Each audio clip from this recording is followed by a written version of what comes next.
نهزمنا عاد تجيو وعاد تخدموا وتقولوا علاش نهزمنا وفين كاين المشكل ورا نحلوا المشكل وما نعرف شنو هذا، هو فاش غنحتاجوكم. اما ملي ننتصروا جاب الله اللي يجي واللي يركب واللي موجود، فهمتي ولا لا؟ ديك حنا محتاجينكم في هذا الوقت هذا. ودابا الحمد لله الحزب راه بدا كي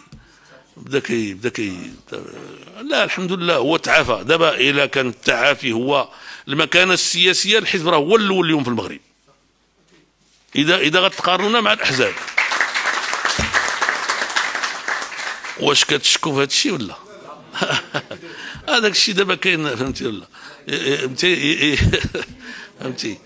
الحزب العداله والتنميه اليوم هو الاول في المغرب، ولا كذبوني يديروا الانتخابات غدا ويشوفوا بعينيهم، فهمتيني ولا؟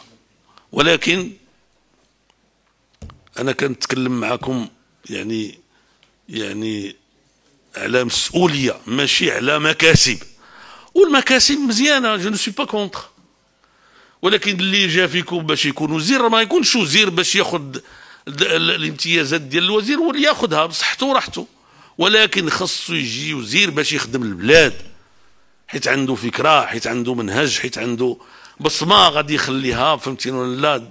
حتى تنهض بلادنا.